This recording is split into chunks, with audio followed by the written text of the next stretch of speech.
Well, a very good evening to each and every one of you joining me with Belinda Scandal and me, Mr. Mark Llewellyn. How are you? I'm very well, and you? Well, I was all right until the weather's picked up. I know, we were out last night. What were we on? We Storm Jocelyn. Storm Jocelyn. What's the next one? Kevin, is it? Kenneth. Kenneth. It's Storm Kenneth. Storm Ken. We were down at Salford Quays last night, weren't we? Another gala evening at the theatre.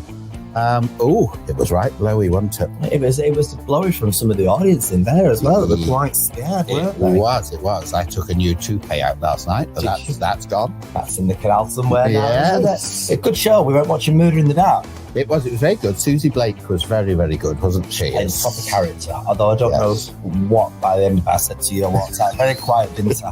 Because I don't like to come across as too thick, but I literally had no idea. It's a bit late for that. No, I had no idea by the end of it. I thought they were going to explain who she was, but they actually explained something else, which added another layer onto confusion. And then by the end of it, I was like, but then last time we went, you didn't notice the king was dead in The King and I. So there's a bit of a trend, really, isn't there? But yes, it was.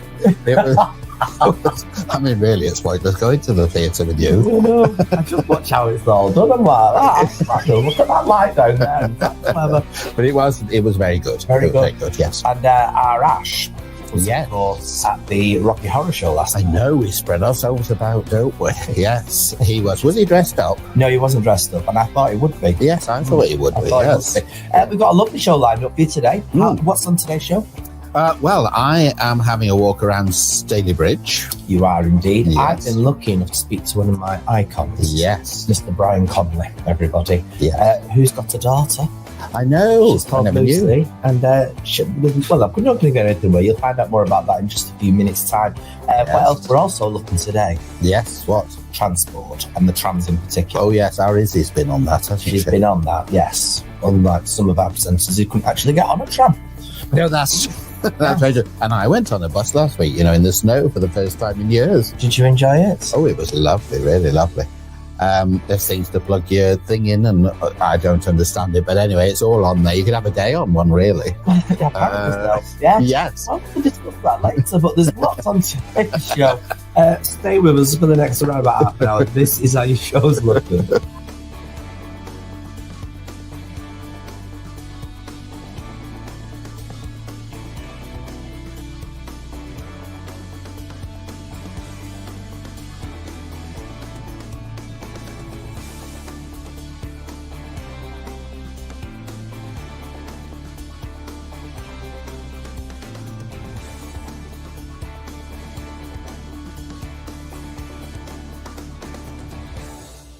Well, many, many moons ago, I was lucky enough to come across a person that inspired me on his TV shows. Yes. All that stuff. Yep. His name is Brian Conley, and I've been lucky enough to catch up with him just a few minutes ago, and this is what he had to say.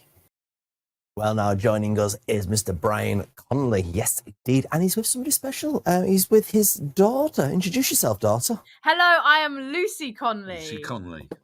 And Lucy, it's not by chance that you're joining us, because you are actually part of the show. Part of the show, and I'm good with technology, so that's why Dad's got me here today. Right now. I make a good cup of tea. It's a good cup of tea. And she's very good. Lucy does stand up. Lucy does her own little show, and she does improv, and she can sing. So I just thought, well, let's have Lucy. I do pay her, just so you know. But when we do a few bits together, obviously you've paid to see me. But Lucy comes on and does a couple of little bits, which I'm chuffed with. We do a nice song where we sing about "You Make Me Feel So Young," and then we have a lovely Lucy put together a nice video of all stuff that you'd never see, which is holidays and things like that, and like videos from when we were little. It's a really nice insight. Not when I was little, because then I don't think there were video cameras when you were little. You know what I mean? And this is what her little spot is. Basically saying, what is it like to be Brian Conley, be your dad? And ripping into basically, why do I say basically a lot? I don't know. But ripping into how old I am. That's what I used to be on want. the telly when it was black and white. But they do want that. And do I really have to do it? Yes, I do, because it's in my blood. And I've always loved live, and I've always loved being in control of it, rather than being part of an ensemble, part of a musical, something like that I've done in the past, and being scared, not knowing where it's going to go. And I get them to ask me questions at the end of the show, about my illustrious career or anything. I'm happy to talk about anything, and I get excited with that because you never know where that's going to go. Obviously, I do a couple of the musicals I was in. I close the first half with that, which saves people money, doesn't it? I think so. It's like 10 shows for the price of one. Exactly. So. And we introduced Luce up front. Up front, I play a little video of Lucy singing Somewhere Beyond the Sea, but she's 2 years old. And I've got a microphone there. So obviously it's 20 years ago. And then she comes on as a woman, and sings a duet with me. So that's a nice. It's weird saying that. Woman. I didn't know how to introduce her, but she comes on as a woman. But I guess, it's weird watching everyone sees me grow up in like a second. Yeah, and it gets a real gasp from the crowd because this is a little insight. No one really knows Lucy's on the show. I don't bill it, so it's a nice surprise. They do now, obviously. But no, it's good fun. I just finished in EastEnders. I've been there 3 years. You're not allowed to do anything else really, and I just really wanted to get out there. I mean, obviously pantomime. You get Christmas off anyway in the show, and to just do these dates. I mean, really, there's only like 12 dates. It's just something I want to do, and introduce Luce as well. And it's just fun, and it's and it's what we need right now, a laugh. And of course, Brian, you're famous for a lot of catchphrases. Are they making a return? Some puppets. Dangerous Brian's there. Yeah, Dangerous Brian does a stunt. Of course, I said that right, didn't I? And the puppet, of course. And then the shows. It's basically a little reminder of what I've done and how I managed to survive for, would you believe, 50 years now, because I went to stage school and I was 12 and I got my equity card when I was 12 and I'm 62. So I've worked it out as 50 years. And this year I'm thinking of turning pro. But it's just a full-on fun comedy night, and I'm very excited about it because I've been in EastEnders. I've been in that a long time, and just before that, I was in the musical 9 to 5. Don't wish to brag, but I met Dolly Parton 3 times. And while we're chatting, I'm going to get you a photo of me and Dolly Parton. So I also got to bump into her in the lift, which was amazing. Yeah. So that was the best thing that's ever happened to me. So I've been. Yeah, you ready? Here we go. Me and Dolly. Oh, this is obviously when I used to dye my hair and things. Can you see? Yeah, me and Dolly. So, but I was still part of the show, So this is me having fun and doing what I consider the best thing, is going out there, being in charge of your own destiny. And we've done about 5 now, and they're good fun, and we tuned it up, and we're using a big video screen. And I just think people will, basically what has happened over the last 5 shows, everyone's had a good laugh. They've all stood up and given us a standing ovation, and then we've all gone home. And broaching the elephant in the room, Brian, are you returning to EastEnders? Well, I'm not dead. I'm in prison. Yes, I blew up Calf, the iconic Calf. It needed redoing anyway, didn't it? You're right, actually. I think that's one of the reasons, they were right. It is no, apparently they haven't changed it. They thought, no, it's too iconic. So I blew up the Calf, and I'm in prison for arson. So who knows? But I've always been in charge of where I'm going and what I'm doing. So it's what excites me. When I said to my management after, the pantomime, after EastEnders, I just went, I just want to do things at my age. I want to do things that excite me. I don't want to do it just because I have to do it. It's like, right, come on. Bottom line is I've got a very nice pension.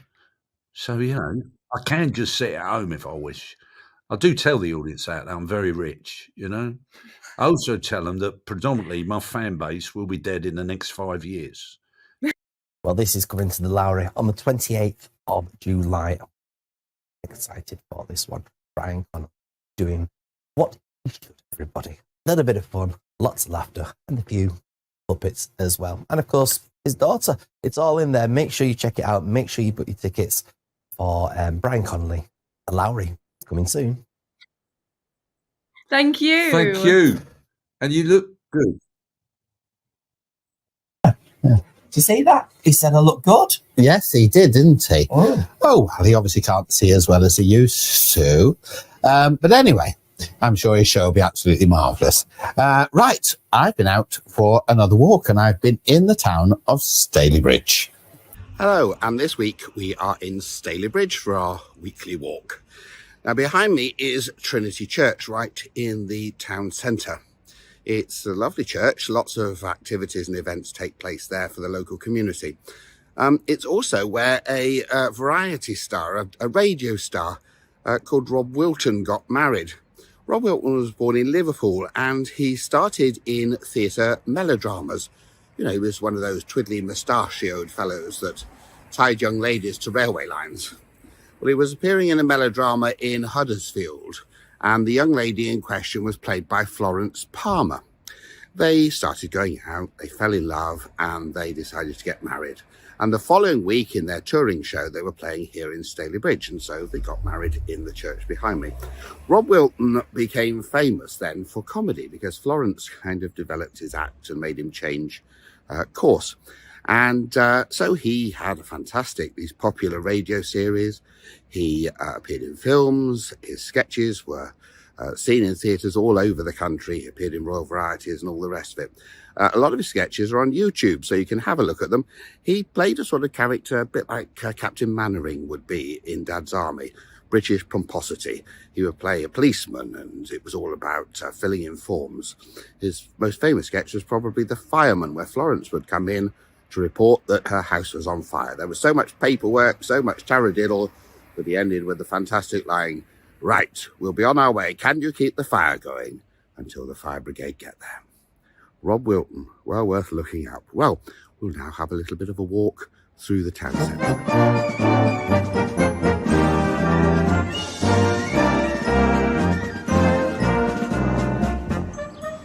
But behind me is the old Market Hall, which is currently going through a bit of a renovation, well, a roof replacement actually, and it's used as offices and a community centre at the moment. Now, outside it is a statue. We can't actually really see it because of the scaffolding, but it is of a man called Jack Judge, and there's a First World War soldier looking over his shoulder. And that's because Jack Judge was a musician appearing at the Grand Theatre, Stalybridge, in 1911, and he complained about the music being repetitive, playing the same stuff every week. And he was challenged by the musical director, Horace Vernon, to go back to his digs and write something that would become a hit. Well, he wrote It's a Long Way to Tipperary, and it was played for the first time in the theatre during the afternoon, no band present. We're told that there was a tank full of sea lions who were appearing in the show behind the curtain, and they flapped along for the first time. But It's a Long Way to Tipperary wasn't actually a hit. It was the following year, in late 1912, when the First World War broke out, when the tempo was speeded up, it became a marching song, and he had a hit on his hands.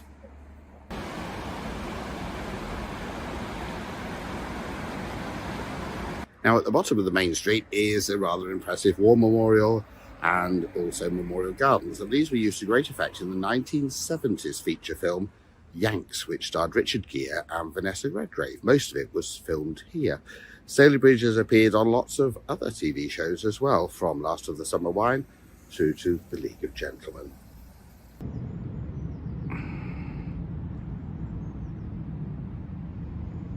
Behind me is what's left of the original town hall, which I'm afraid was burnt down. On it is a blue plaque which commemorates the fact that the first general strike took place here in 1842, known as the Plug Riots.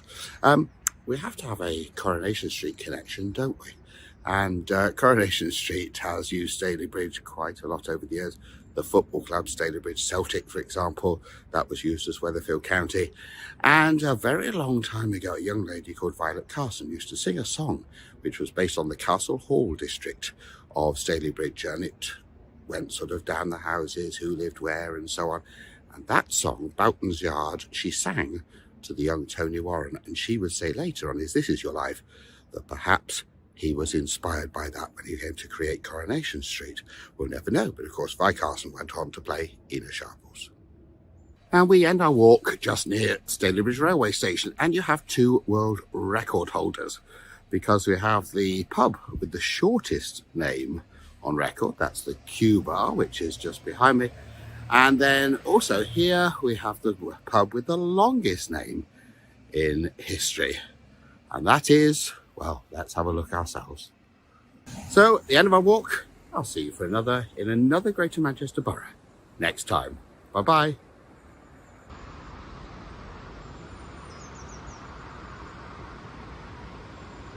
You do get around a lot, don't you? I do, yes. Have you ever used public transport? I know that I use a helicopter normally. You normally use your Rolls Royce. I do. Like I said at the end, I did go on the bus the other week, which is the first time in a very long time. I do go on the tram every now and again as well. I like the tram. I'm particularly into coaches at the moment if I have to travel too far for a gig. Where have you been going? On a coach? Birmingham, Blackpool. Yes. Anywhere beginning with a different letter at all? Or no, because all the important things in life begin with B. Working your way through the alphabet, obviously. Very much, yeah. But there is a little bit of occasional backlash for the trams, yes, isn't there? I like the trams. Well, yes, I do. Although I have to say, I don't always feel that safe on them in the evening. No. Or late at night. Well, that's probably why they don't do too much of a late night one, I think. I'd like to think, anyway, for people's safety. Well, my late night's about 9 o'clock, love. Oh. Mine's normally 9 a.m. I need to get home for the Horlicks. I love the Horlicks. But our Izzy looked into this and she thought it was a good topic to cover on it, as did we. And this is what she found out about the Manchester trams.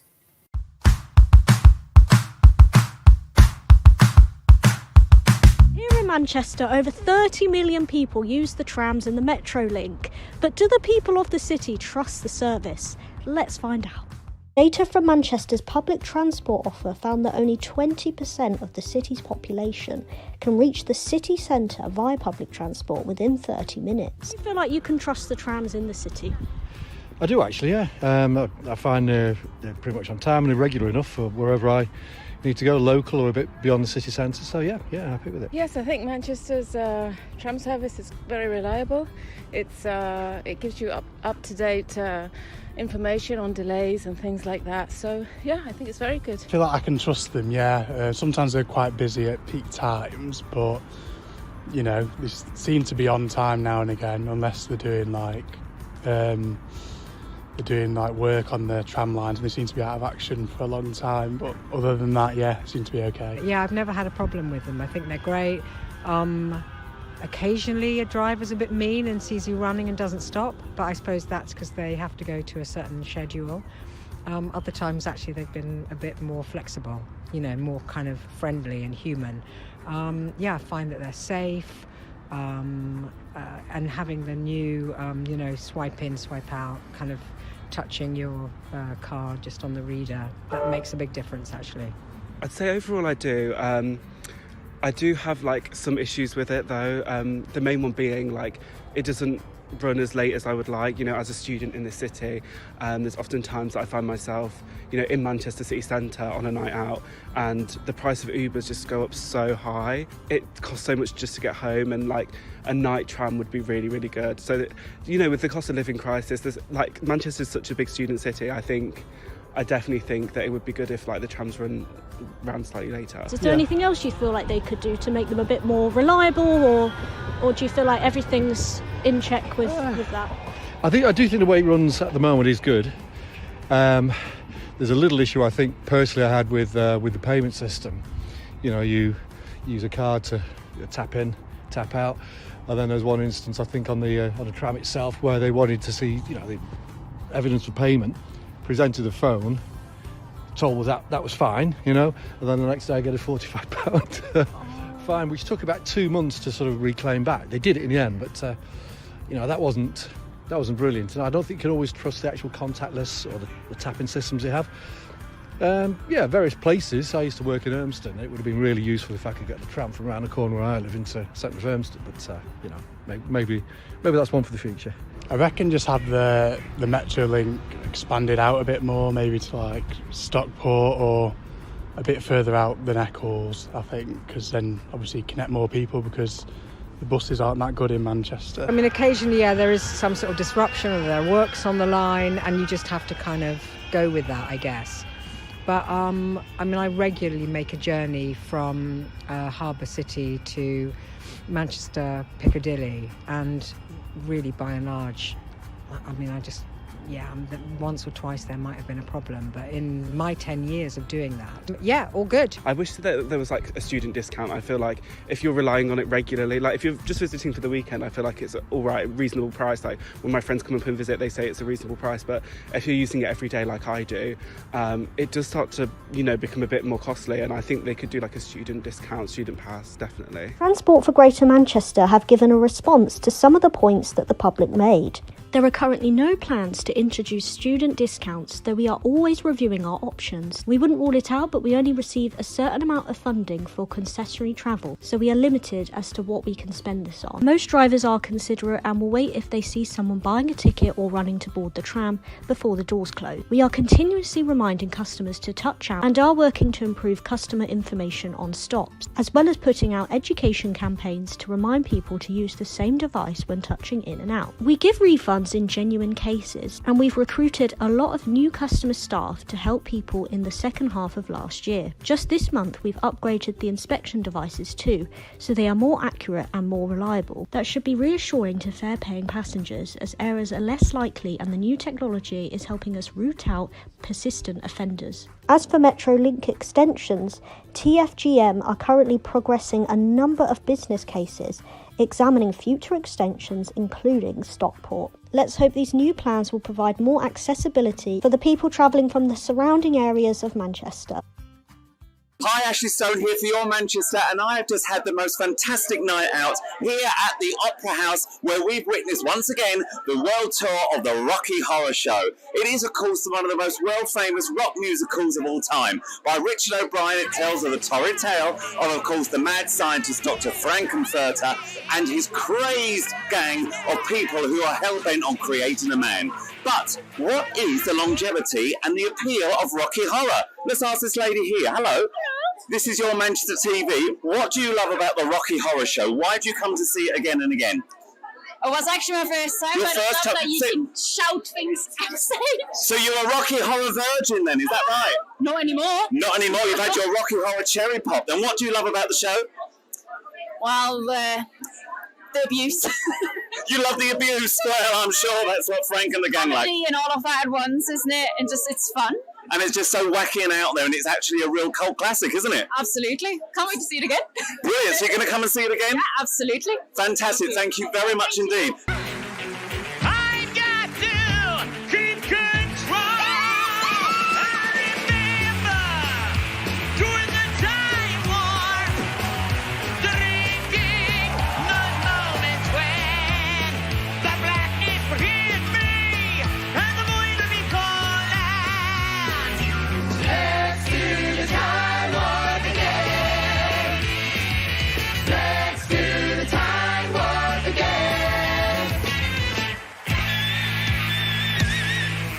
We've got our own Magenta here. What's your real name in your civilian life?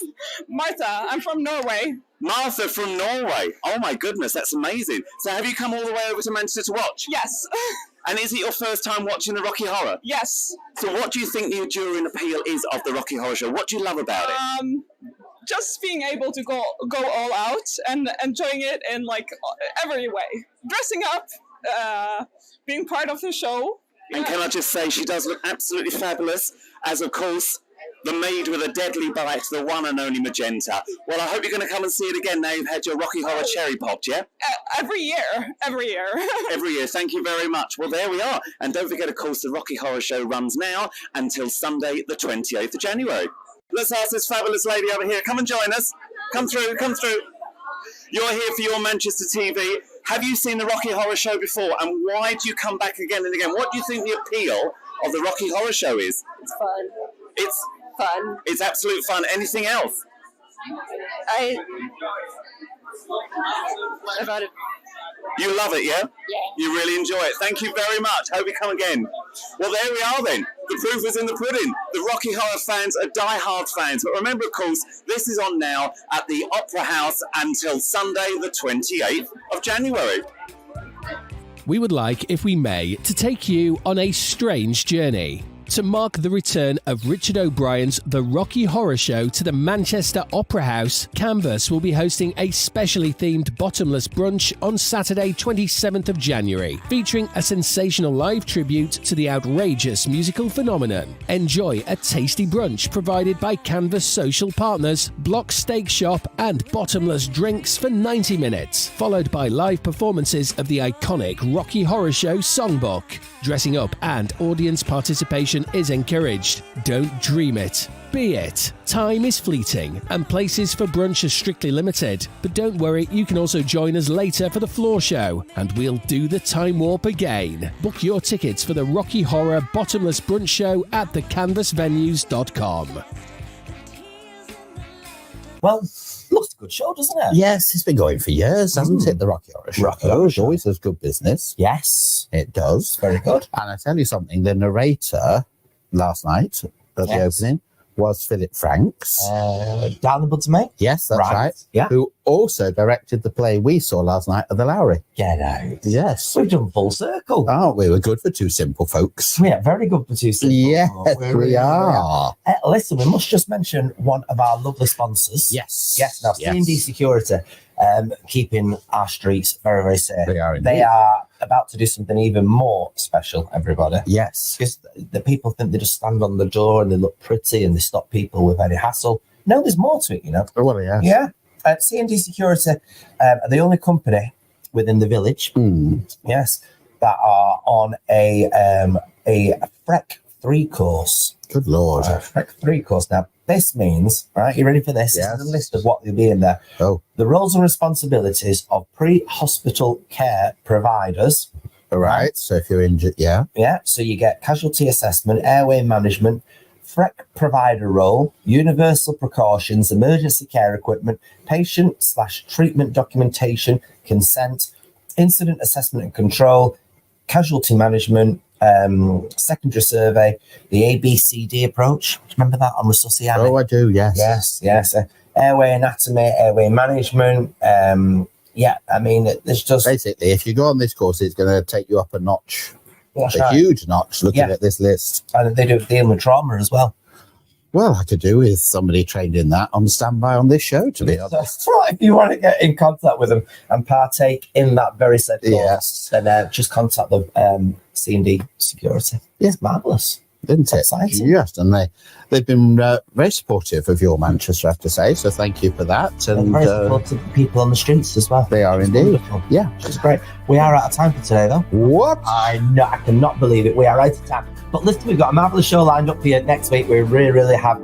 I can't tell you what's going on. No, I can't either, because I've absolutely no idea, but it's been marvellous. Anyway, thanks for watching this week's episode of Your Manchester.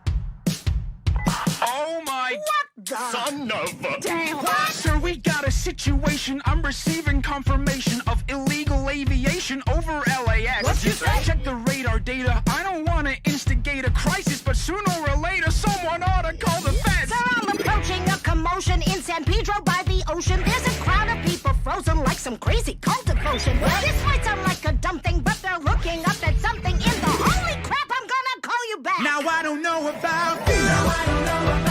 But I ain't ever seen. My eyes are telling me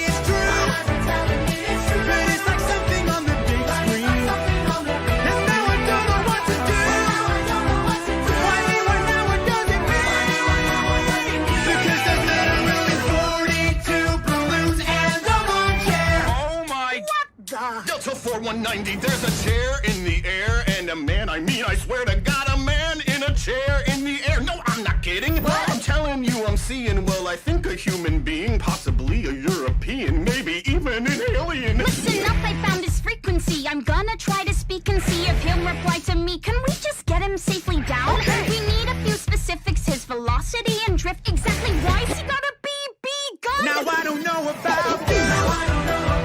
But I ain't ever seen.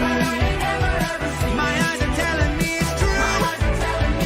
But it's like something on the big screen. And now I don't know what to do. Why me when now what does it mean? Because there's literally 42 balloons and a lawn chair. Oh my. What the? Son of a. Damn! Has someone called the FBI? Is it technically illegal? He's already 7,000 feet. Any fall is surely lethal. The police are with his ground crew. He's the new Evel Knievel. Wait, did someone say his ground crew? Yes, he's got a ground crew. Crazy Monster Man has a ground crew too. Now I don't know about you.